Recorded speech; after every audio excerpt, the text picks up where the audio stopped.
They all have a reorder number. Some of them are up on the front here, but also all on the back cover, lower left corner of every guide, you'll find the reorder number. So if ever you need to go to our website, for example, if you type in that number in the search engine on our website, a PDF of this catalog will come up. So you can view it, download it, print it, do whatever you want. Okay, so all of our literature is available on our website in PDF form. You just look it up through that reorder number. Okay? And there's a lot of ways to search, obviously, if you're looking for Canada, all that kind of stuff. Another important one for most specifiers, designers, is our fire guide. I've got a copy in there. Basically, that's going to give you all the floor and ceiling and roof and ceiling assemblies. There's some wall assemblies too, and just some general questions and answers on fire. Toxic and all that kind of stuff. Okay? So there's just some basic fundamental questions in there. And obviously, if you're looking for a 60-minute assembly, you'll find all our details in there. So I had a schedule break here. We can keep going for a bit if you want to 4:30. Your call. We'll go for You're the one doing all the work today. So the next part, the second third of the presentation was around just some of the main terms and definitions that I want to kind of clarify because it's important going forward. A lot of people say span. What's the span? I get told all the time, yeah, I got a 16-foot span. What size of joist do I need?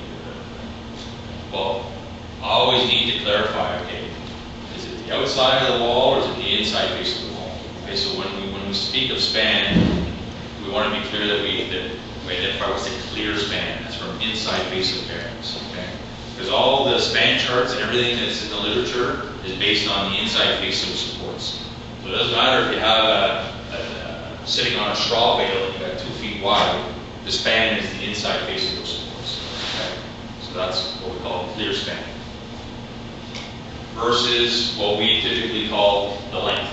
Okay, so what's the length of the joist? So if you have 2x6 walls, well, the length of the joist is going to be 11 inches longer than your clear span. So that could have an effect on the length of the product that you order, or it could have a reverse effect on the size of joist. You might oversize your joist because you needed 11 inches of extra on the span because you didn't communicate that properly. Okay? So that could affect the size of the joist if that's not clear. Simple span, we spoke about that a while ago. So it's a member spanning from point A to point B. 2 supports. That's a simple span. Continuous is when you have one continuous piece over multiple supports. Okay, that's a continuous span. So you'll see in the span charts after, there's a big difference between a simple span and a continuous span when it comes to the strength of the joist.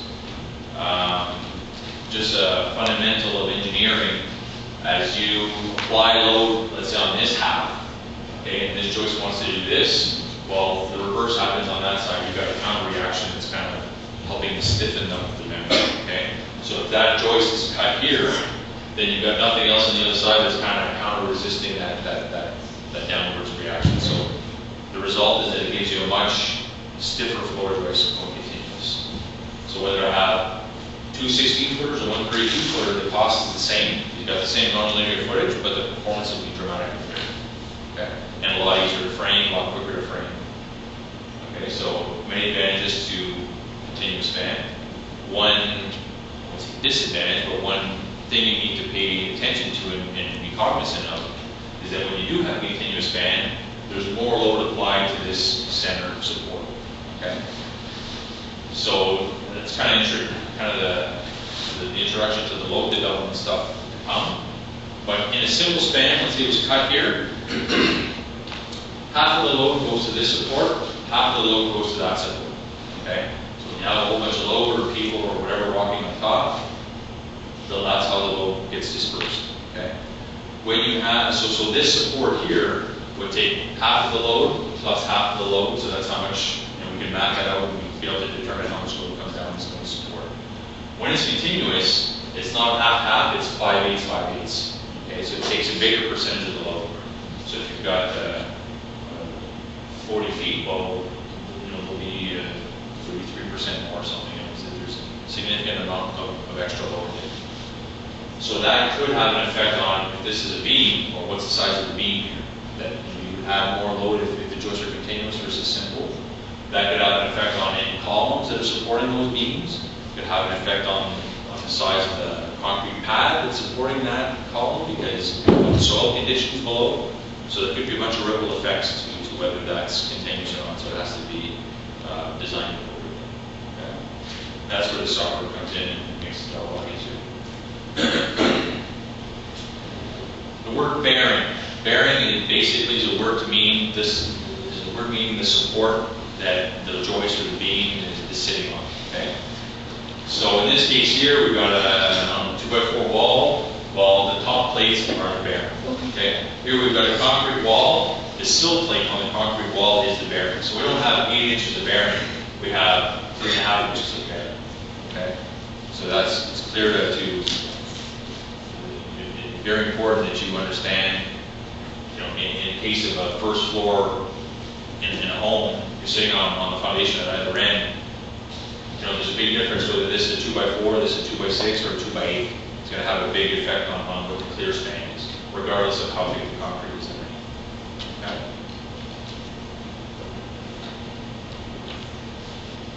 We spoke about what the intermediate bearing is. Okay, it's the middle support on a continuous span.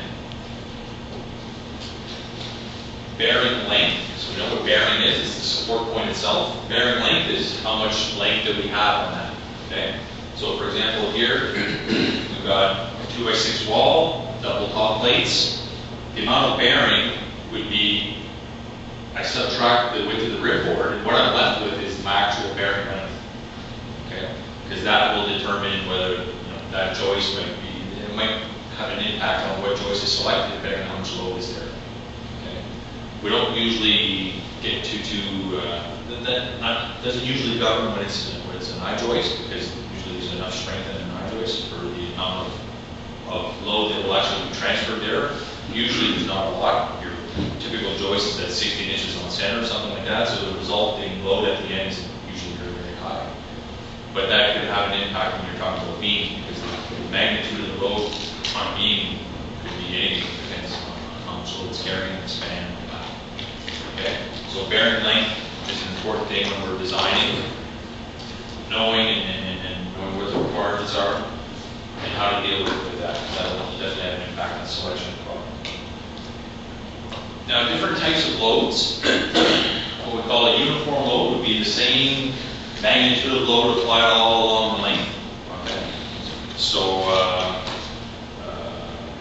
everybody standing on the floor here, for example, that would be a uniform load. Everybody's standing along here. Okay, that would be, it could be either linear. So I've got a beam from point A to point B, and I've got a wall on top, and it's carrying the floor above. So that's uniform load along that beam.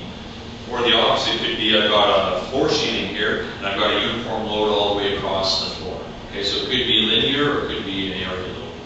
Okay, but the fact that we define it as the same amount all over the place. Okay. Versus a tapered load, which is more on one side and scaling down on the other. So an example of that would be, here's a roof joist. I've got a parapet wall here, and I've got some snow drift that accumulates up here. So I've got more load over here, and as I get away from the parapet wall, then it tapers down and I might have less load over here. Okay. So that part of the load there is what we call a tapered load. Okay. Tapered loads are a little more trickier because we can't really use the guide. The literature is only for uniform loads. Okay, otherwise, again, we have a guide this thick for every possible combination of load that exists. But the software that we have is a very powerful tool to address tapered loads or any combination of loads. Okay, and then another type of load would be what we call a concentrated load or point load. So that can take different flavors as well. We spoke about a column coming down on a beam over here, for example. Well, the load at one point here, that would be a concentrated load. Another example is here's a plan view of a staircase opening. Well, these double joists or double LVLs are flanking each side. Well, you've got these headers across here that are carrying all the typical floor joists. Well, that's transferring a point load on right at this